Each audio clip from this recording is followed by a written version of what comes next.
especially when you're a young musician, all you want is the thing you just did right now. Mm-hmm. The thing that everybody needs to pay attention to. Can Now, as an old musician, I know nobody's going to pay attention to the thing I just did. I had better love it. The best thing I can do is love it because nobody else is going to.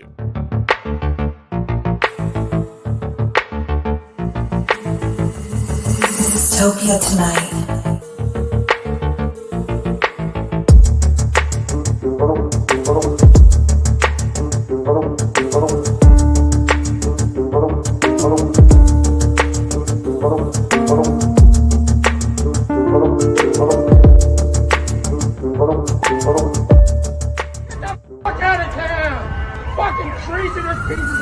Dystopia Tonight. Hey, how are you? Hey, how are you doing, man? How you doing? Doing great. Nice to be here. Nice to be here. Hot take, Hocus Pocus. What do you think? You know, I have to admit, I didn't even see the original. Oh, okay. So you'll enjoy the second. I could just jump. This is how I was with my kids. Like, went to see Guardians of the Galaxy 2 because I didn't even see the first one. Okay. But see, I enjoyed it. I had nothing to compare it to. Right. That's a stellar movie, though. That's like those two. James Gunn is like a genius. You know what I mean? He's just great. Right. Oh, I thought it was hilarious. And, yeah. But see, now I was thinking about these belated sequels. Like, you know, there's Spinal Tap sequels. Yes. Like, is that going to be good or not? I know, man. I mean, it has all the right people. Right. Somebody's going to say, well, you can't do it without Fred Willard or whatever. Yeah, you can't. They're going to. Yeah. And I just hope it's good and doesn't spoil all the years of it being the perfect rock and roll movie. I know, man. It's crazy. I don't know what it is about. Like it makes me on edge because it's so hit and miss. Like they're doing another Beverly Hills Cop. They're doing like Beverly Hills Cop 4, and as we all know, 3 was like, you know what I mean? At was it Wally World? I think I might be mixing up that and the John Candy. No, it's not. You're thinking of National Lampoons. You're all right. Hang on a second. What was it? I don't know what the third one was. I suck at this. But like now they're doing the 4th one, man, and I'm hoping it's gonna be. You know, I don't know. It depends on if the writers and stuff like. I don't want to say it's like lazy writing, but you know when like so the Hocus Pocus 2 sequel. I'll tell you what my problem with it was real quick because this is ridiculous and we don't need to go into it. And I'm so sorry. So the first one, super fun, you know, totally original, really unique or whatever. And it seems like just from the amount of trailers that I've seen, I have a life, by the way. I don't just sit around watching Hocus Pocus 2 trailers, but it comes up on the feed, you know? But they've just taken everything that you loved and memed it in the second. Like, you know, the writers were like, oh, we'll do this line again. Yeah. And we'll do that again. And it kind of bums me out, you know? Yeah, it seems it's easy. It's the easy way out. Totally. Yeah. It's made for memeability. Yeah. Yes. And I think a lot of it is that it's been so long with these movies, even Spinal Tap, that there's a whole new generation that was never exposed. They have no idea what's going on with them. Right. So they're like re-releasing it. I think the trailer's doing that to you, John, because they want to be like spark an interest from all the people that saw it 20 years ago. Yeah, maybe. They're like, hey, it's going to be similar. Let's watch it. And then all the new people might get into it because it's, you know, like a new take on whatever they would kind of like that Sabrina the Teenage Witch that they did. Oh, that was a good one. Though. You know what they need to do? They needed to make trailers for family members that you're not sure if you want to see anymore and be like, hey, remember when you were a kid and they gave you that piggyback ride? And then they show you like a quick trailer. And you're like, oh, that was fun. That was cool. I do love that, Uncle. He used to scare you a little bit. Yeah, exactly. So you just got back. It was crazy, man. I heard that you were in England. Like you guys basically got to England as the Queen died. Like they're blaming you for killing the Queen. I don't know if you've seen the news. No, I didn't. Whoops. Breaking news. Oh, how did you get like that? Had to be crazy. Did you think that your shows were going to get like? We had no idea. So we got to England, and the first show we were doing is in a town called Luton, and we were driving to Luton from London and saw the news that the Queen was not long for this world and that people were rallying to her side in Scotland and so on. And then we were hearing from my booking agent. They had whatever paperwork that they had accumulated over the years for when this eventuality was to occur, and it was all very cryptic. Well, it was radical. It was like on the day of the announcement, everything in the UK will shut down. There will be no concerts, no sports, no shops, nothing for 12 days. And it'll be 12 days of darkness. Is like, that's what they thought was going to happen. Wow. So we were like, okay, I guess does that mean the whole tour is over?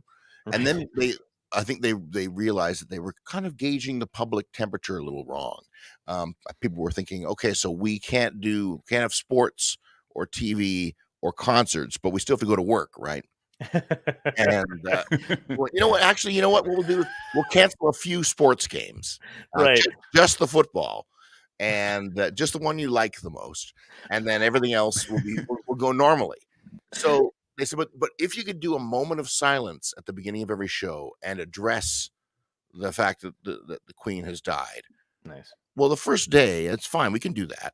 But then after that, like, I have to talk to this audience of strangers, and I don't know how they feel. Like, I know, like, I'm Canadian, right? So it's our Queen too, but we have had probably a different journey of coming to how we feel about the monarchy.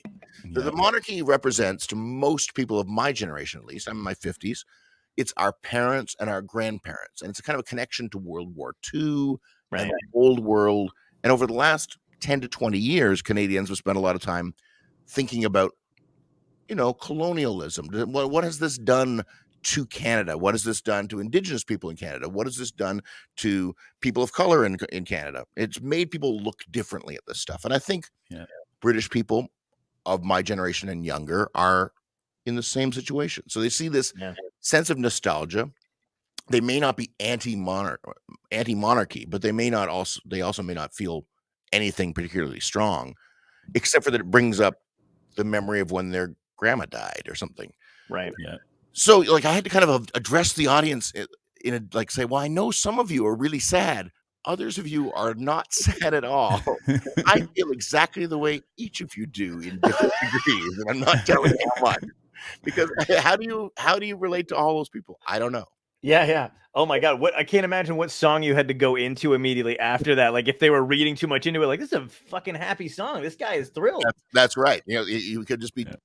I realized early on you couldn't really joke about it, even though British people do have a they tend to have an edgy, dark sense of humor, gallows humor, but not when it comes to the Queen. Okay, right. You make a joke, and there's kind of a little bit of silence in the room. Not even uncomfortable, just kind of like, okay. Yeah. So I felt like as long as I said, hey, we're here together, singing together, because that's what you do when things are difficult, whether you're grieving or you're celebrating, whatever else. We're here congregating together and singing, and that is the best thing we can do, and that worked. That's great. Can I tell you because I'm sure you saw all the memes and stuff and the tweets and stuff going around about it, and some of them were absolutely hilarious. Can I tell you the most fucked up one I saw? Yep. All right. So it was when she was, because they were like I don't want to say teasing the Queen's death, but they were kind of leaking it out a little slowly or whatever. And when they had because at first they were like, oh, this is it. And then when they finally announced she had died, someone had tweeted, a second plane has hit the Queen. Oh. And I was just like, I don't even know how to feel. Like, it was just, oh. Well, I will admit that when we found out, we do during our sound checks, we do for people who are like my Patreon subscribers or people who want to pay a little extra can come and watch the sound check and then do a meet and greet. So we were doing that sound check for a small group of people. And that's when somebody came up and whispered into my cello player's ear that the Queen had died. And then he comes over and whispers into my ear that the Queen had died. And there's the audience there. And all I could think about was that shot of George W. Bush reading the story about the little baby goat or whatever it was. Right. And I think feeling like, well, what do I do? Am I going to I got to finish the story, right? So I kind of made an allusion to that. And nobody knew what the hell I was talking about. And that was really poor taste anyways. But that's all I could think about was that moment. That look on his face was kind of the same look on my face. Like, what do I do now? Right.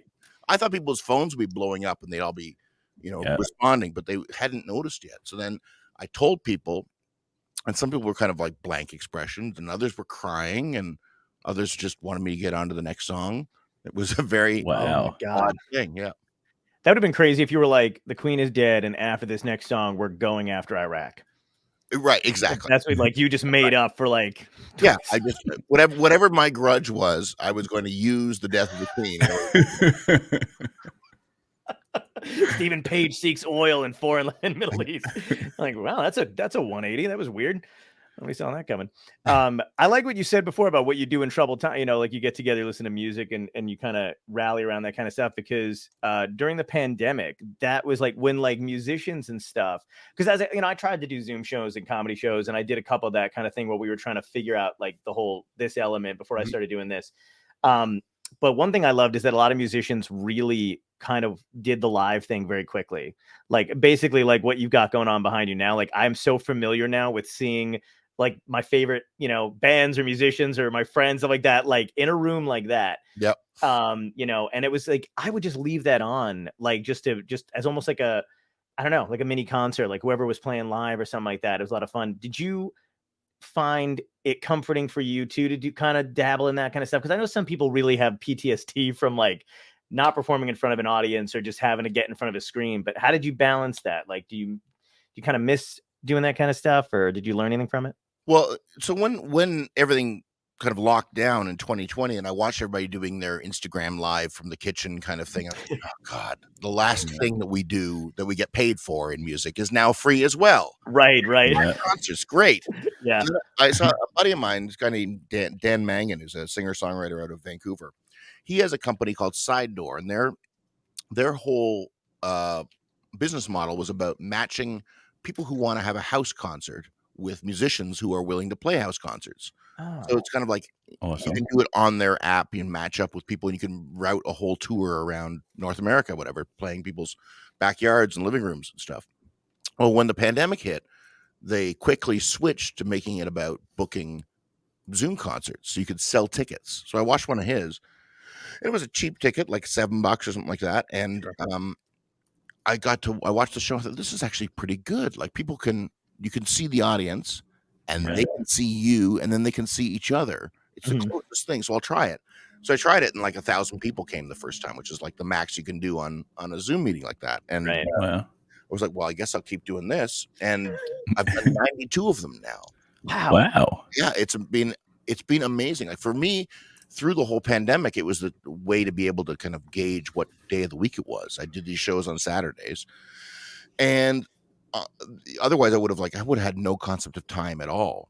Yeah. And then on top of that, like when you're touring in a band or whatever, you basically have for one tour, most of the time you can do generally the same set list and then switch out a couple songs here and there every night. But you have the shape of the set list pretty well carved in stone. Doing Zoom concerts for people who are tuning in week after week, you have to have a different set list every time. So I went through and did every song I've ever recorded, and I've done them in all kinds of different ways, whether it's all request shows or alphabetical shows or every album in order, all that kind of stuff. Wow. It's been crazy. It's been a ton of fun, but a lot of work.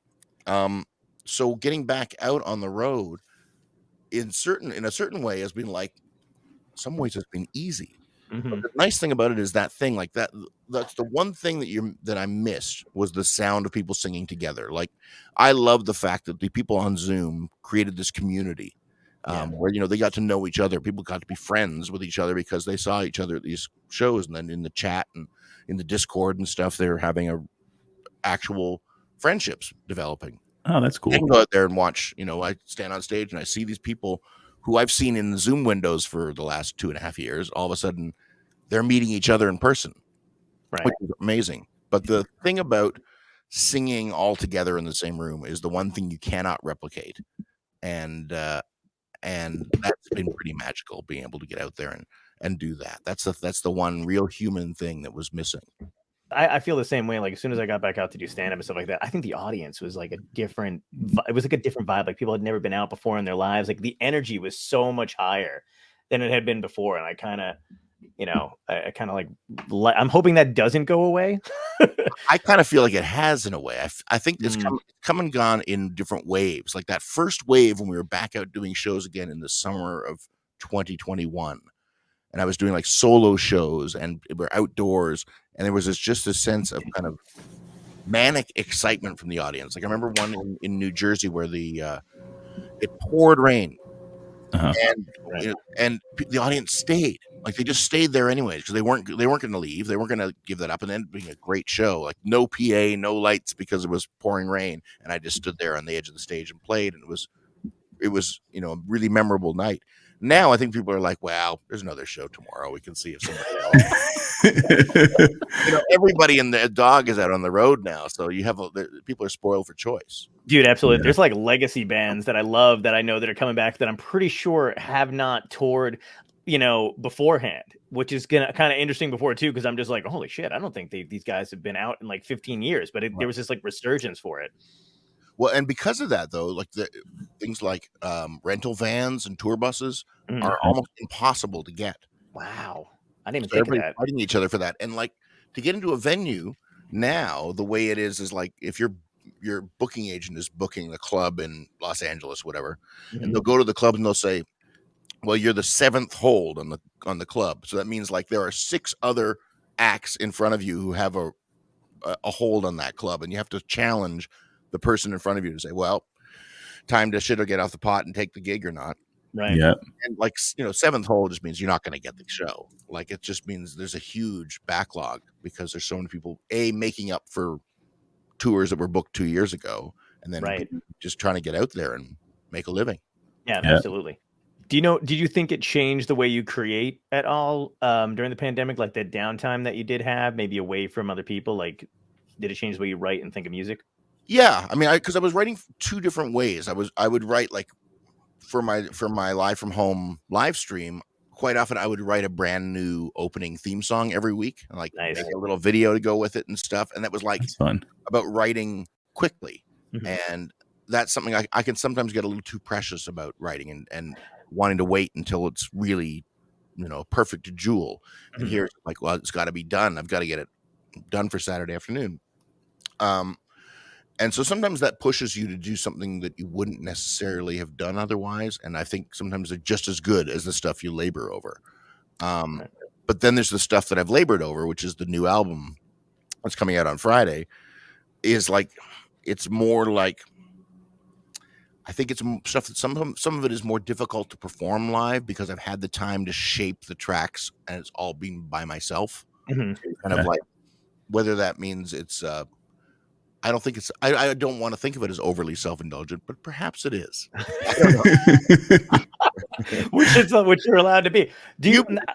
I always wonder about that kind of shit though, because like I've gone to I'm not like a musically inclined person, so I really have probably a lot of dumb questions about that, which I really never try to bother anybody with. But like I've gone to see like some of my favorite bands, whatever, and I'll just notice certain things like. I always wonder if it's kind of like the way they like to perform. Like if a song is different from the track, are they doing it because they just want to and they're messing around on stage and having a good time? Or is it because they literally have to save their voice for like a tonight? You know what I mean? They're like, okay, we're going to be on tour forever. How much of that do you think is play and how much of that is like thought of ahead of time? Especially for you. That's a great point because it depends on what it is they're doing. If it is like a saving their voice thing, like now they're singing it down an octave or they're singing it in a mellower kind of style. Sometimes as an artist ages, it's just harder to nail that high stuff, and you don't want the audience to hear you struggling. And one thing people do is they'll start to tune their instruments down so they're singing slightly lower. It's kind of a cheat that a lot of acts do, but it also makes your guitar sound really cool if you tune them down a little bit. You sound thicker. That's cool. But the other thing, you're probably right. They might be like, well, let's do the mellow version tonight because we have 3 more shows in a row. And when you start to get into that 3, 4, and 5 nights in a row, that can be tough on your voice if you're singing a whole show. Yeah. But it could also be like, I think about whenever, like the classic example that we can think about is like the acoustic Layla. Oh yeah, right? Yeah. Like that. That's probably just they went, well, let's try and figure out how to play this acoustic. But sure is a voice saver and a finger saver. Like it's just easier all around. But you don't want to end up sounding kind of mellow and loungy. Yeah. I think it's just a matter of sometimes it's you've done the song 10,000 times and you still want to be able to invest some heart and soul in it. So maybe you have to sing it slightly differently in order to get some emotion across. Right. And it is kind of fun, man, because I do like one. It's always good. I never hear like a different version of it. I'm like, oh, what the hell happened there, you know?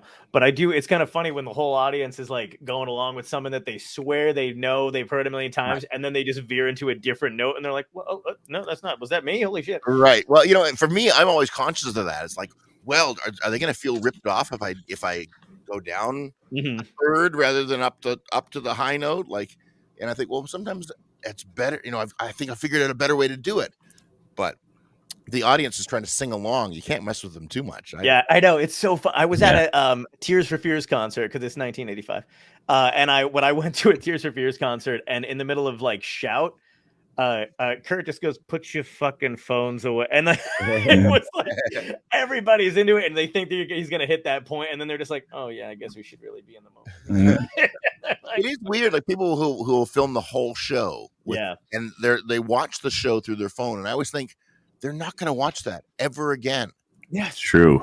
You know, I went to see Ringo this year, and I'd never seen him before. And I thought, like, why have I? Because I'm a snob. Like, I used to be a snob, and I'm not going to go see Ringo. And then I'm like, Ringo has almost all the best solo albums of the Beatles. Yeah. And B, it's a Beatle. What am I doing? I'm not going to see Ringo. And of course, now I've missed there's no Rick Danko and Levon Helm and his band. You know, it's like there's no Rundgren or whatever. But it doesn't matter. I'm going to go see this, and I'm going to love it, and I did.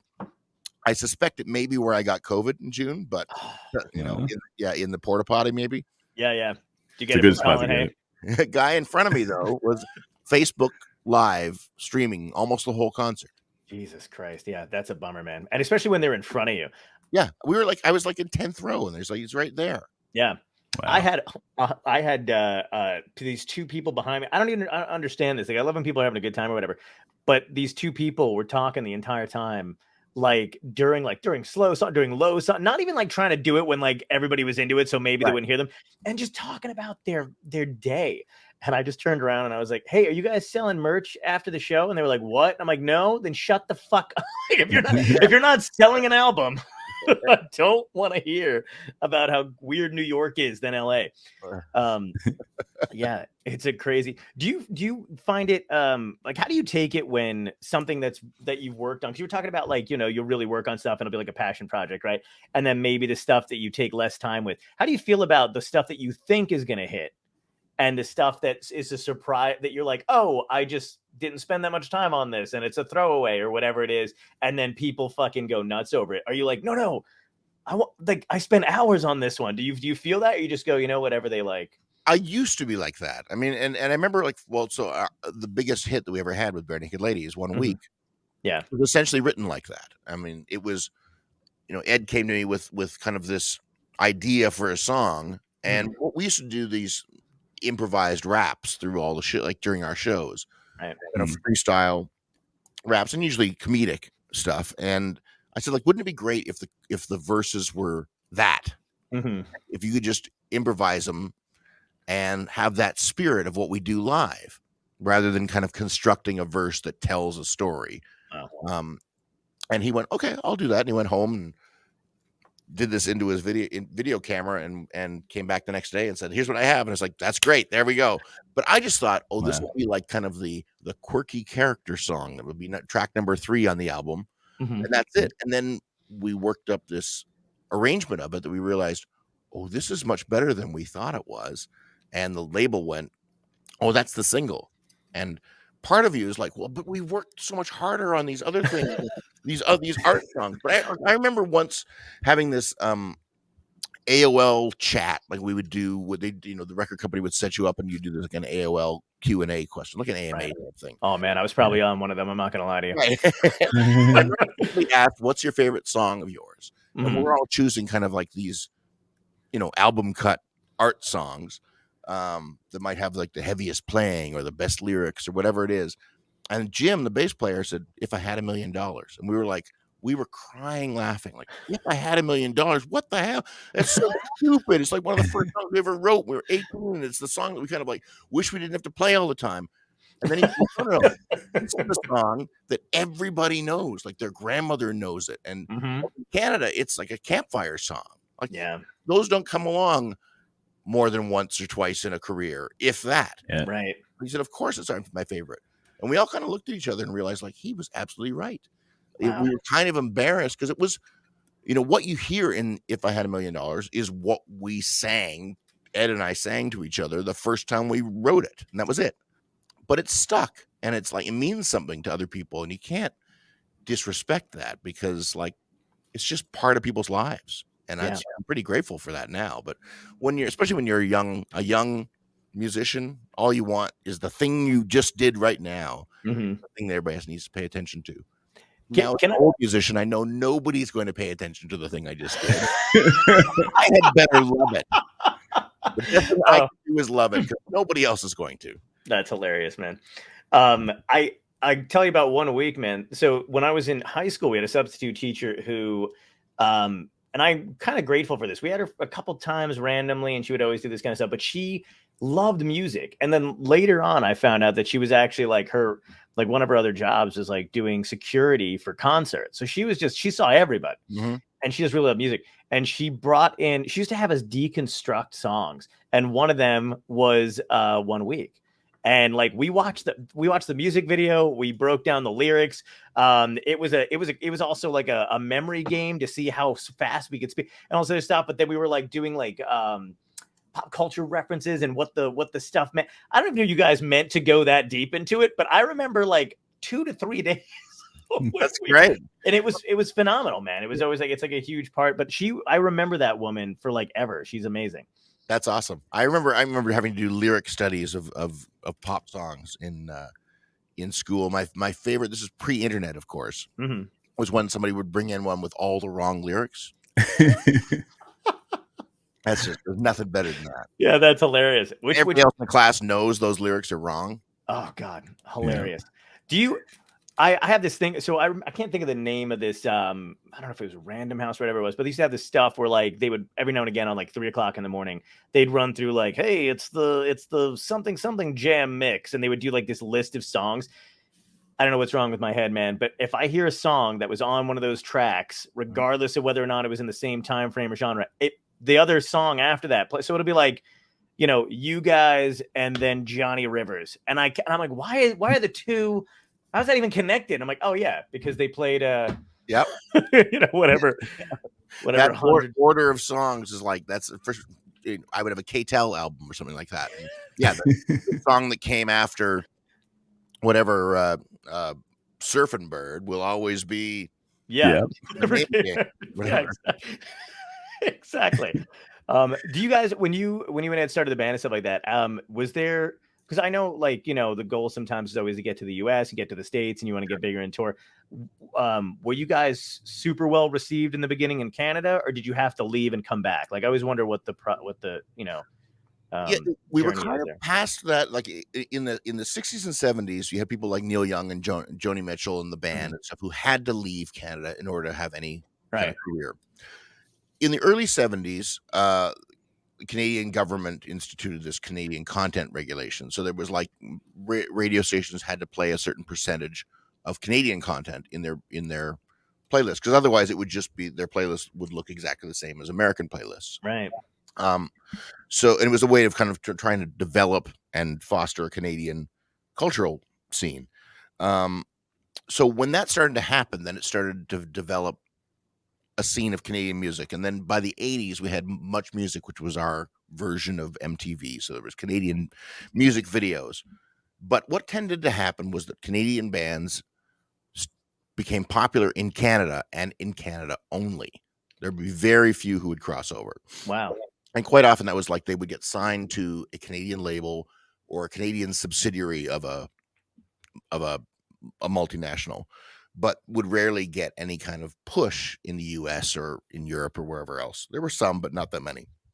So we thought, oh, we'll have to make it in the US first. And then what happened with us was we started to make it in Canada as kind of a college rock band. We had a cassette tape, a 5-song tape that we recorded literally as our demo to hand out at South by Southwest. And we were not liked by the Canadian music industry at all. Like the fans liked us. Like we would pack bars and college pubs and that kind of thing. And Canadian record companies would all say, "Oh, they're a novelty band. It'll be over in 5 minutes," and they're an embarrassment because we were goofy, and Wow. and there was just it embarrassed them, and so we had applied to be part of the Canadian showcase at South by Southwest, and the people who were in charge of that said no, and so we said, okay, well, we'll see you there anyways. And we drove down. We rented a minivan, strapped the double bass to the roof of the van, and then drove down to Austin. And we would just busk on the streets. That's the thing we would do all the time. It's just kind of like just to get in people's faces. Like we'd be playing a gig somewhere, and we think, well, no one knows that we're here, so we'll stand on the sidewalk and busk in the afternoon to let people know we have a concert tonight. That's Same awesome. thing. So we just like busked in front of the venue. And then eventually someone ran out and said, the headliner couldn't get across the border. Can you come and do a show? So we ended up going and doing 2 sets of the Canadian showcase anyways. And that's the kind of thing that would always happen to us. Is we just put ourselves in a position where we could take advantage of something positive. So when we got home from South by Southwest, we had boxes of these tapes and would sell them off the stage, and started getting calls from record stores in Canada saying people are asking for your tape. So it was the same 5 songs on each side. And eventually, like, we couldn't afford to duplicate them because it cost too much to duplicate these cassettes. And we were poor. So my dad said, okay, how about this? I'll duplicate them for you and you give me a cut. Okay, great. And my dad started this whole independent record distributorship out of our tape, out of my parents' basement. And we ended up selling going gold with this thing, like selling almost 100,000 copies of this 5-song cassette in Canada. At which point, then the industry couldn't ignore us any longer. Right. And we signed with Sire Records in the US, which was like dream come true for me because all of the records I liked growing up were on Sire. So like seeing that Sire logo spinning around on the turntable, and it's like Talking Heads or the Smiths or Depeche Mode or the Ramones. And all of a sudden, it's us as well. It's pretty exciting. But we came down to the U.S. thinking, okay, now we're going to do the same thing down here that we did in Canada. And it did not work that way. We were playing to, literally nobody. The record company was putting us in like wherever there was a radio station that played us, they would say, go there. So we go to like Nogales, Arizona, and play in a bowling alley or something like that. Wow. Playing I remember playing one of those radio remotes, where you'd be at the budget, not the rent-a-car, but where they would sell the rent-a-cars at the end of their lives, budget car sales. And they'd be like, okay, we're here with Barenaked Ladies and free hot dogs. And like a hot dog stand, and nobody comes to watch us. And as we start playing, the people inside the budget rent-a-car place come and close the doors so they can't hear us inside. You're disturbing them. And you've driven across the country to get there to do this thing. So it took a long time. But what happened was, over time, we started to grow in popularity in the U.S., but kind of under the radar. A lot of colleges, local radio stations, without it being a nationwide thing. At the same time, our popularity in Canada was decreasing. We'd kind of hit the heights with our first album with Gordon. It was huge. And Canadians tend to kind of get sick of their own. Once they're successful, they're kind of like, okay, you've had your time now, move along. And so we were kind of like playing smaller and smaller and smaller places in Canada and bigger places in the US. So by the time Stunt came out with 1 week and It's All Been Done, we were playing arenas in a lot of places in the US, like in Detroit and Boston and Chicago and so on. And Canada kind of played catch up after that. So it took another whole album cycle before we're kind of playing similar size places in both countries. I love that you guys basically were like, you don't want us there? Tough shit. We're coming anyway. Oh, we did it all the time too, and we just didn't care. Like I look back now and I think, well, we were psychotic in our self-belief, but you have to be if you want to make it. Absolutely. Like I've developed some humility as I've gotten older, but I think you can't. You have to have some self-awareness and go, okay, I'm not necessarily the best, but you have to might think there's a reason that people would want to come and see you, and you exploit that and believe in it. Otherwise, you're not going to get anywhere. Absolutely. And you can basically say that kind of stuff too. You can be like, look, I know I'm not here. I aim to be. I may never get here, Right. but where I am, people seem to enjoy it, and I'm not going anywhere. That's Right. the other thing too. You're like, I'm gonna do this forever. So, I'm here whether you like it or not. Um, Well, and that's where, where I am now, it's like I'm lucky enough to have a fan base I can continue to play to. yeah. Um, but I kind of operate for the most part outside of the music business. I'm not on a major label. I don't have a current kind of major publishing deal or anything else. I can kind of call my own shots and still be able to make music, kind of live like a middle class musician, which is a rare thing these days, and not have to play the game. I mean, what it means is, okay, I'm not going to get on the Jimmy Fallon show, Right. but it also means that I'm not going to have to try to, edit the songs or make them sound like somebody else's songs or anything else, because there's no chance of that having to be in that world. Right. Oh my God. I have two questions now. One I got to ask you because it's in my head right now, but I'm writing down the other one. Sorry, I'm not. So, what you were talking a little bit about where you are now versus where you were then, and not even, I don't even think where you were then as far as like how tenacious you maybe were or what you thought about certain music and stuff like that was even like a bad thing. But do you remember a certain point in your career or as you got older where you were like, where you kind of had to let that stuff go? Like, was it a conscious choice or did it happen gradually? You know what I mean? Like, maybe, I don't want to say you're more mellow now, but like that you're just kind of happy with where you are. Well, no, it came and went in stages. I remember at the end of our contract with Warner Brothers and Sire and Reprise and so on, with the Everything to Everyone album, we kind of had to make a choice. Were we going to try and re-sign with them or go independent, and where we would have more control over our stuff and be able to kind of license things as we wanted, but not be part of that same machine? That was a really tough call, but it felt like maybe our moment at the very top was over. So how were we going to be able to continue to be successful, but cultivate that ourselves? Right. So that, I think that was the beginning of that journey. And then for me, obviously the biggest thing would be leaving the band in 2009. And, that band that like I started it with Ed when I was 18. I'd been the guy from Barenaked Ladies since I was 18 years old. And all of a sudden now I'm 38 and well, who am I? Right. You don't have name recognition, and you kind of have to start all over again in a lot of ways. I mean, some of the things I had a leg up, but other things it was like starting all over again. And then it didn't really take off. Like it was like, I'm happy with all the work that I've done. I've been able to tour and play lots of great shows, but it's not like I ever got to that level that I was at when I was in Barenaked Ladies. And you can either be bitter about it or feel entitled to it, or you can figure out how to make it work at the level you're at and figure out how to enjoy it, because that's makes everything much more pleasant. And I've been lucky enough since then to be able to work with people that I really love and I love being around, and that makes it easy and fun. And I still get to do this many years later, which is great.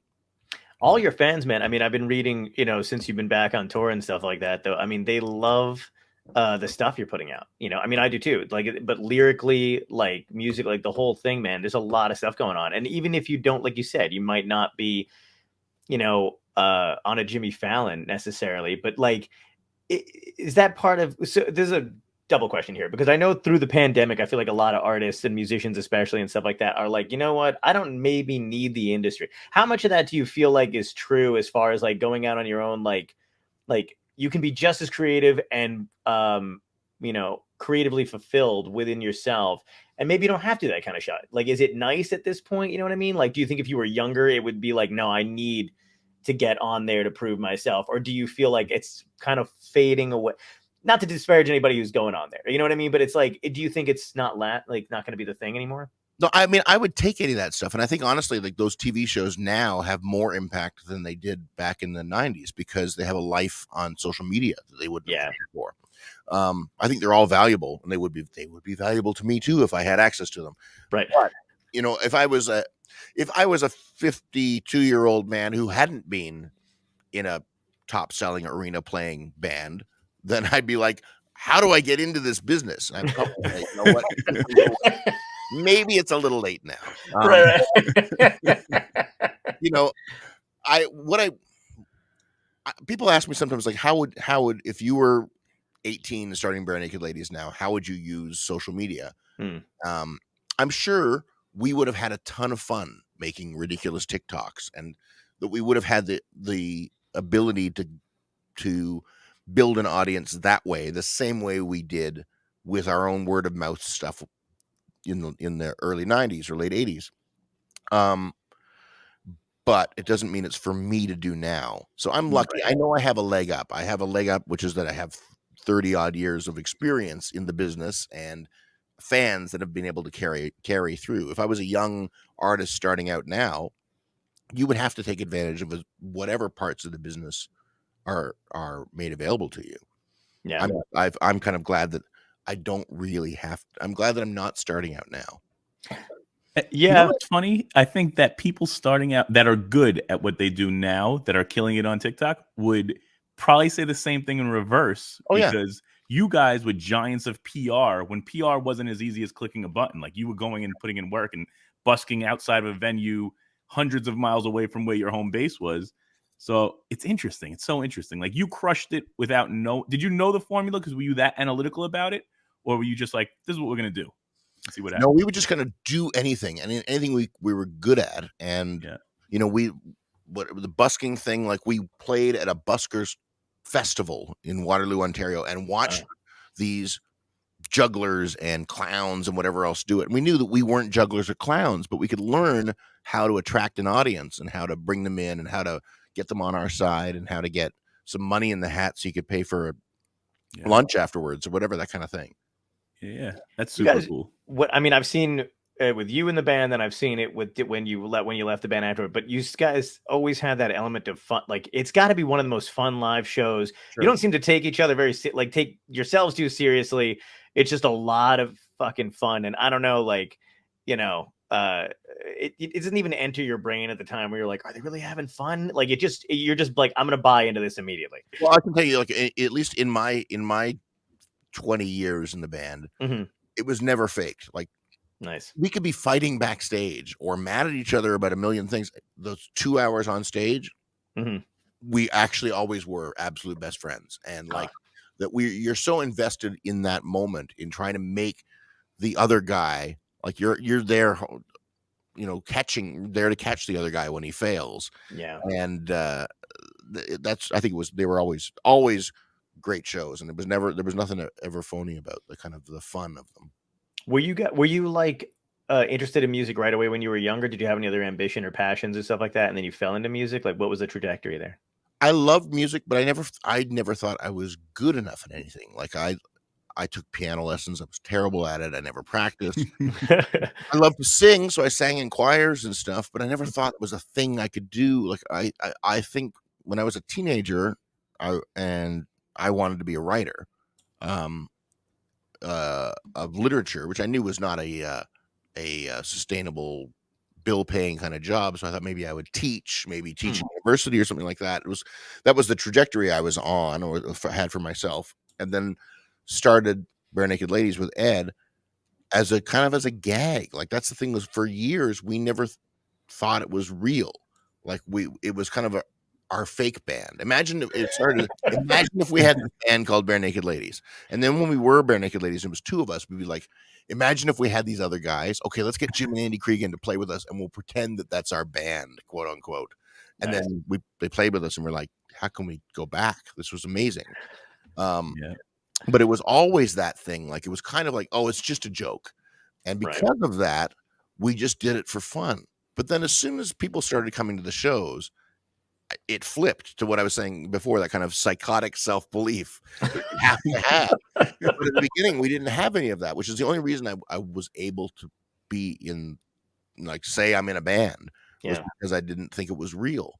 But, you know, it's funny, the things you carry with you from the age of 18, and then you build these relationships around it. So I was the guy who didn't really know how to play anything very well. So that's what I thought I was for 20 years. Wow. And then I'm solo. It's like, well, I better learn how to play some stuff.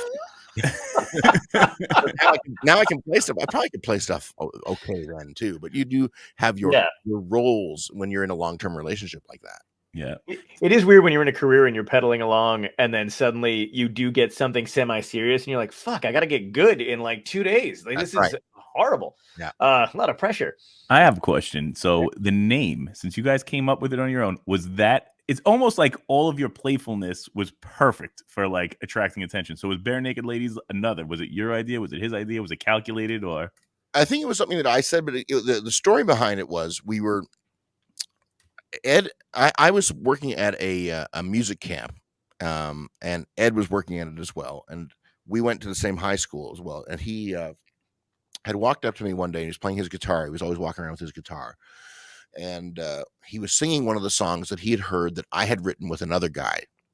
Like when we were teenagers, rather than like when your parents go away for the weekend and everybody has a big party and drinks a lot of beer, my friend Jeff and I would rent a 4-track cassette recorder and get a bucket of KFC and laugh for a weekend and make up songs. So Ed had heard one of these songs that we had written and was singing it. And so I started singing in harmony with him. And we're like, all of a sudden, it's like, oh, we can, like, this sounds amazing. But of course, you're, 18-year-olds goofing around. You don't want to admit that it sounds great. Mm-hmm. But we kind of like started hanging out and singing together and singing in harmony. And it was like a lot of fun. And I remember seeing him at a party and I said, do you like Bob Dylan? And he said, no. And I said, you don't like, do you want to go see Bob Dylan in concert? He said, no. And I said, I've got tickets. And he goes, oh yeah. I said, you wouldn't have to pay for yours because I had 2 tickets and I didn't have anybody to go with. Right. And he's like, well, okay. So we go because I paid for the tickets, and it was at the Exhibition Stadium, which is a terrible place. It doesn't exist anymore in Toronto. It's like the old where the Blue Jays used to play before the Sky Dome opened, and it was terrible. And we were way in the back row, and it was when Dylan was touring with the G.E. Smith and that band. Yep. 1988, and you couldn't tell what song Dylan was playing. So like they're like, oh, that was Subterranean Homesick Blues. I had no idea. We're just start pretending we're old, jaded rock critics. And we're like, oh, you remember that band? They were the first band on stage at Woodstock, and nobody remembers them because the cameras weren't rolling left. Yeah, these 2 guys who wore hip waders, and they sang about tomato soup, and they were called Barenaked Ladies. They're like, oh yeah, those guys were amazing. They were so good. It was just that kind of like that's what we did over the course of the concert. And then like a week or so later, Ed called me and said, I have this gig coming up. It's outside of City Hall, but it's a fundraiser for the food bank. And I was booked on it with my cover band, but we broke up. So they called me and said, we're counting on you for this gig. And I said, oh yeah, we're still on, but we're called Barenaked Ladies now. And I said, you said what? He goes, yeah. You want to be in Barenaked Ladies with me? And I was like, I guess so. So what was a cover band that he was in was now 2 guys who had never played together called Barenaked Ladies. Oh and so we went to this thing, and it was like all these bands, high school bands that had perfected their craft of, whatever, doing Motley Crue covers or that kind of thing. Mm-hmm. And we showed up, and we kept meaning to get together and rehearse, but we never did. And so the day of the show, we're like meeting in the stairwell by the parking garage going, well, do you know, or I Walk the Line by Johnny Cash? Yep. Okay, we'll do that. Do you know Psycho Killer by Talking Heads? Yeah. Okay, we'll do that. How about Wishing Well by Terrence Trent D'Arby? Okay, we'll do that. And like I had a little Casio keyboard, and he had a guitar. And so we said to the organizers, might be best if what we did was not participate in the Battle of the Bands. What maybe we should do is go out, because it's just acoustic. We'll do this like between the bands, kind of MC a little bit, and just play a couple songs between the other bands who were actually competing. And they said, oh, that's fine. So we went out between all the other bands and would do a couple songs and goof around. And then we won, which, much to our surprise. Wow. But it meant then that we got to open for a real band called the Razorbacks, this rockabilly band at a real venue. And we got some money, and it was amazing. But we thought, well, we can't change our name now, because like, what if somebody at that gig saw us and they liked us? How will they know how to find us? So this stupid joke became the name of the band. Oh my God, I love it, man. Do you guys had a moment in time where you looked at each other and you were like, okay, we're locked in, we fucking made it? You know what I mean? Like maybe like a signing a record deal or whatever it was, or was it just getting really good at what you did on stage? I remember when there were like lineups outside of a club, and looking at the lineup to get in and realizing that we didn't know everybody in the line, that it wasn't like just our friends and family. Right. That was a big deal. And then I remember winning there were these awards called the Casby Awards that were kind of local Canadian indie version of, you know, the Grammys or whatever, but it was just for like indie rock kind of stuff. And we won that. And I remember at that moment thinking, wow, that thing that joke is now a real thing. And it was amazing. It was just like that was a big moment for me, at least, to realize that we had actually made it. Nice, man. I want to talk to you about the new album. What is the thing you're looking forward to most about it? And do you have that kind of anticipation for an album? Like, or does it come out and then you leave and you go next thing? No, I have to do that because otherwise I will lose my mind. Like for me, the week or the time around, like between finishing an album and to a couple weeks after an album is released, is the most stressful time for me. And because you can't do anything about it. You can't fix it. People are either going to love it, hate it, or ignore it. And in my experience, you see more of either you feel people ignoring it, or you hear them hating it. You know, like one person could say one horrible thing and it erases all the good things that everybody else says. That's just musician's brain or performer's brain in a way. Absolutely. Yeah. So it plays into all of my imposter syndrome stuff that I try to deal with for all my life. So I've learned now to focus on other stuff. Like, so one thing I did was when we played in the UK, I was there actually a week early. And I went and did some writing with my friend Stephen Duffy that I've worked with for years and years now. So that I knew that as soon as this record was done, I could start working on the next project. And I have a few different recording projects in the works. So part of me, part of it is a defense mechanism. Just a way to bolster myself so that when this record comes out and it sinks like a stone, I have other things other things ahead of me. But at the same time, I also, I'm really anxious for people to hear it. But I do think it's the kind of record that you kind of need to listen to a few times. Like, it's kind of a headphones record, and I don't know how many people actually spend time with music like that. I hope people will.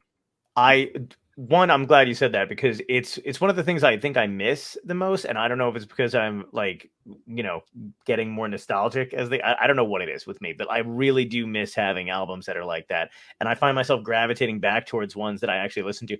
I actually bought an old I'm not saying an old, but like a CD rack for my car, because I still have a CD player in my car, and I was like, I've got all my why am I just, I don't want to do the whatever, and I put it on my visor like I was in high school again, and now I'm just playing CDs, man. Fantastic. Yeah, I'm looking forward to this, dude. It's going to be great. And you've got a tour coming up with The Who, October 2nd, starts in Toronto, right? Yeah, we're doing 5 shows with them. So Toronto, Detroit, Chicago, New York, and Columbus.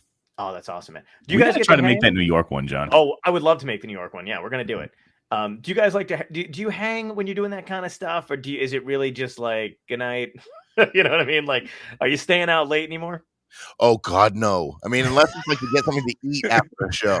But it's like, I thought about that recently. We did these, I'm so tired at the end of a day. I love it. I like to pull into the gig, and whether it's playing a tiny club or an arena, I like to pull into the gig, and I like to just be at the gig all day. I like to be in work mode. I like being around the crew and the other guys in the band. And for me, that's fun. It's like, it is my happy place. And then I put all of everything I have into the show, whether it's a 2.5-hour show or a 45-minute set opening for The Who. It's gonna be a weird thing doing 45 minutes in a night as opposed to doing 2.5. Maybe I will want to go out. Yeah. But, I'm not going out to drink anymore. I mean, now it's like, well, what's open that's good to eat? Yeah. Yes. I got you there in New York. Yeah. Promise. That's the more fun thing for us to do too, I think. Yeah, absolutely. I love when people, because I have friends who come out who think you know, I mean, either they remember when I was in my 20s and we would hang out after a comedy show, whatever, and it was like a regular gig in New York or something like that, and we would just fucking go out. And now I think I've scared those people away because I really am like, anybody know like a good place to just relax, quiet, get like some food, maybe a little bit, and they're just like, what is wrong? Like, you don't want to go drinking? I'm like, no. Well, they like, used to always be like, okay, so where are we going after the show? Where's the Right. bar? What's the thing?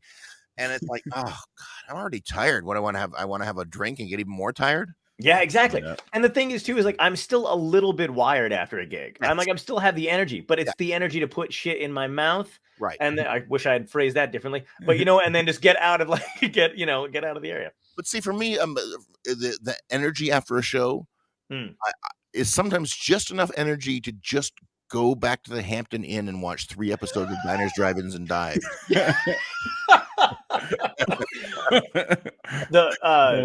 One of my best friends who comes on the road with me all the time, she and I, we just, you know, every now and again with comedians, like you find somebody like you just, and I'm sure you know a shit ton of comedians, but like literally, like we just love traveling together. So she's the one who opens for me and all that other shit. We will race back to the hotel room and try to text each other what channel MASH is on. Like that's where I'm at. We're like, it's the season 3. It's really good. It's the one where Hot Lips get, you know, and whatever. And then that's it. And then we just eat our food and that's the end of it. We have some questions from the audience, right? Yeah, absolutely. And actually, I think you fielded this one a little earlier while you were saying that that's your happy place. But the more I was asking, are you still having fun making music? Probably having more fun now than I ever have because I guess part of me is more confident about what I'm doing. Where I think as a young person, I spent a lot of time trying to like cover up for my lack of confidence.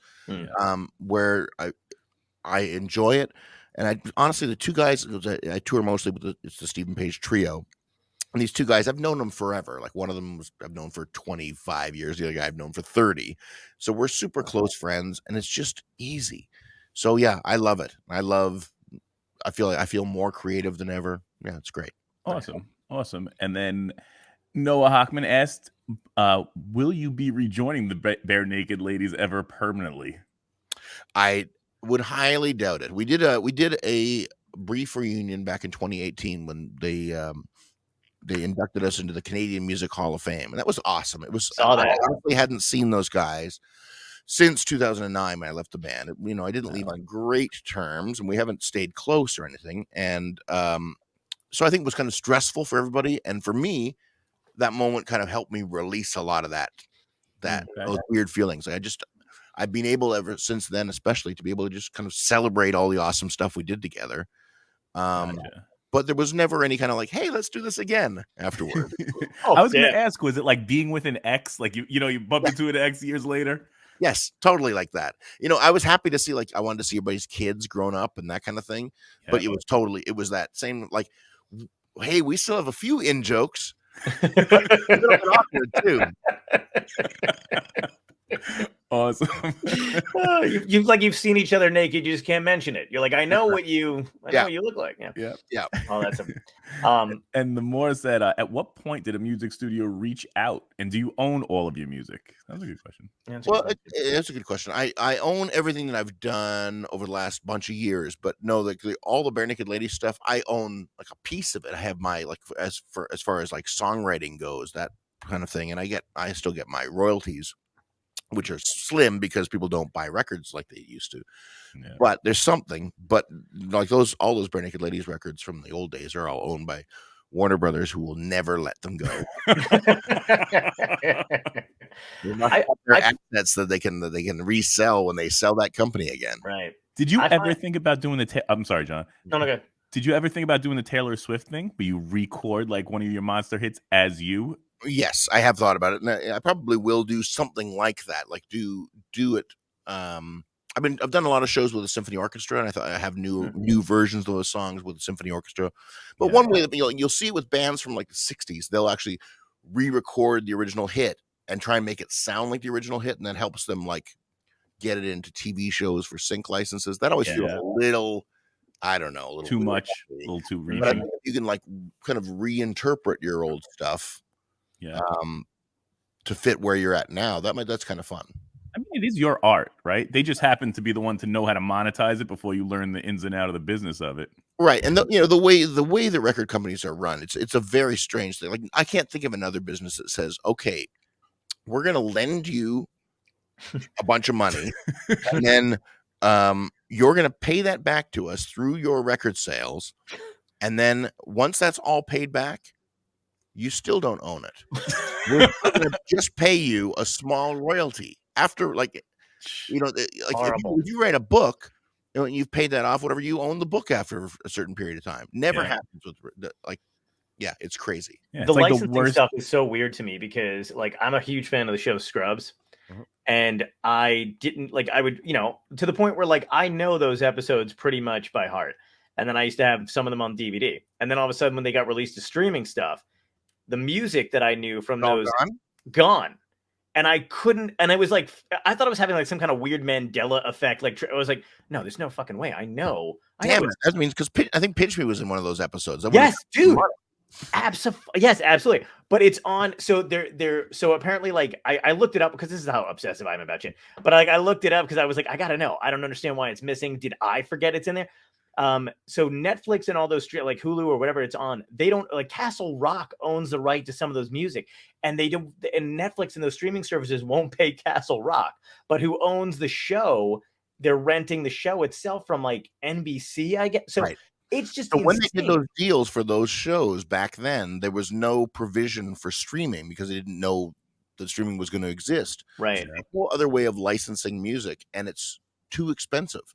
All the publishing companies and the record companies are charging so much money for it now, and partially rightfully so, because I'd like to get paid properly for it. Oh yeah. But in a way that the streaming services don't want. So a lot of these shows are just sitting there, like ones that were on DVD but have never been on streaming services because they can't get the license. It's my favorite is on some of the channels like BritBox and stuff. You'll see a British TV show where they didn't clear the sync license. It's now streaming in America because it's like there's a Led Zeppelin cue in there that I'm sure that Led Zeppelin said, fine, it's the BBC, we'll let you have it for this blanket rate. But there's no way in hell Led Zeppelin would have allowed it on some antiques show on a streaming service in America. Somebody just didn't do their homework. Right, absolutely. Yeah, I'm like a purist about that kind of shit. My friends will be like, I'm gonna go watch this show, and I'm like, wait, get it on DVD, and they're like, why? And I'm like, because it's you have to have the music of the time, because even like the stuff that they replace it with, it's not even like, it's like, oh, this is just another hit band from that era and it fits in with the song. It's like I've never fucking heard, like, it's could be me, for, you know what I mean? Like, I don't know. They've just bought some kind of like some library and they're just throwing that stuff. And it doesn't make any, contextually, it doesn't make any sense for the episode, so it takes the emotion out of it completely. Oh man, yeah, it's a real bummer. When you're talking about MASH, like that was the perfect one. Was my wife and I watched the DVD box set years ago because you can watch them without the laugh track, and it's like a 7,000 times better TV show without the laugh track. Oh, absolutely, man. I know. I wish I could do that with a lot of other shows too. I have to ask you, I want to thank you for coming on and spending so much time with us, man. I appreciate it. I got to ask you 3 questions that we ask every guest on the show. First one's kind of a softball question. So, what if you go back in time and talk to your younger self, what piece of advice would you give yourself that would help you today? Oh, I would say I would tell myself that I was good enough. I think I just didn't believe that. I think it really got in my way of that I couldn't relax. Right. Wow. Yeah, it's hard. I love people say that kind of stuff when they're on here, like, and I think that's like the clear message, man. When you're too hard, people are too hard on themselves when they're younger. Well, and I think what it meant for me, it manifested in me not being as nice a person as I should have been. Like I was argumentative with people or protective of my stuff, of my mark on a thing, and probably not as easy to work with as I would have liked to be. So I just think, if I'd known I was good enough, that I can hang on to it, and that there's good things come over time. Yeah, maybe I would have been better. That's super enlightened. You could take yourself out and be like, oh, I could have been way cooler and easier, not only on yourself but on other people if you would have just known how good you are. Right? Yeah, it takes time, but then you go, oh, okay, yeah, because you also have to learn to not be embarrassed of your young self. I think you could be angry at your young self. I think you can just you can forgive that young person and then wish that they could just give themselves a break. Absolutely, man. Good advice. That's great advice. Not only for like entertainment industry or even just your junior high yearbook. I don't think I could ever not be embarrassed about it. Yeah. Right. You know what's funny about my junior high yearbook? I have a sticker over my face in my yearbook. Swear to God, I think I was just like, I fucking hate that picture, and I took a sticker and I put it right over my face, and it's still there. I'm just picturing you as a Tyrannosaurus Rex in your junior high yearbook. It could very. I was a big Jurassic Park fan. It could have probably been. It's probably Jeff Goldblum or some shit. Awesome. Yeah, I don't know why I just didn't burn the book, but there it is. So second question is, what had to end in your life, good or bad, that led you to where you are today? Oh, well, obviously my time in Barenaked Ladies was the thing that ending led me to where I'm at. And as much as that was a difficult thing to get past, I look at it now and I realize that was, I had to have that happen in order to kind of be able to have a life that I'm really happy with. No hard feelings there. I just think it's all about sometimes you have to have those difficult endings in order for new beginnings to start. Absolutely. How long did it take you to reconcile that when you actually left? Were you kind of going back and forth, good decision, bad decision? 15 years. No, in my head, I was like, holy shit, he had like a date. He knows the date and the time. I've only been gone for 13. So I would say, I don't know. Probably, it wasn't a moment, but I remember, for example, making my first album, Page One, and like being in the studio and going, oh, holy shit, I know how to do this. I've done this a bunch, but like without having to rely on the other people also meant that I had to step up. But it was like, oh, I know how to put these together. I know how to make this thing. And that was like moments like that gather. And all of a sudden you kind of go, yeah, I'm in a better spot. Beautiful, man. Third question, last question, goofy, ties in with the show. If this was a genuine dystopia, whether it's the collapse of the government or whatever your choice is, aliens, a zombie apocalypse, climate change, comet, you wake up, it's everybody's last day. What would be your epic death? And what would you want to be happening? My epic death? I think it would have to be... well, do I want it to be the kind of death I would like to have, or my absolute nightmare of a death? One that you'd like to have. I would. It's a really good question, but I'm gonna go one that you see yourself doing. Oh well, then I would say that would be the heart attack right on the stage. Like, you know what I do? I would do this. I would try and do a high kick. My other foot would come out from under me. I would have that moment in the air where I'm looking at the audience like, what? And then smack down on my back, instantly paralyzed, and then my head would smash on the ground. I'd be just dead. That was a great one. That's like the best one we've had. Oh my God. If that's the one that you want, what was the other one? What was the other option? Because then it's like, eaten by animals. Like that's awesome. Okay. Falling off a cliff, like anything that's like heights. No. I don't want that. Okay, gotcha. Why does Instagram and TikTok feed me all of these things of people at heights? I'm still scared of that stuff. Oh my God. I can't stop looking at it. No, me neither. And I still get that like jump scare that like I'll be in bed because that's when I look at all that shit and I'm like in bed rolling down and somebody like does that squirrel suit dive off the and I'm just like, oh God, it's horrifying. Yeah. I don't want that. No, I agree with you, man. I don't want either. Awesome. I want to come see you in New York. We're gonna make sure we make that happen. Awesome. Have fun on the tour, man. We'll plug the album continuously. Thank you so much, seriously, for staying with us. I really appreciate it, man. It was great talking to both of you. Yeah, thanks so much, dude. It really was a pleasure. Thanks so much, and have a great one, man. Bye. Peace. Bye.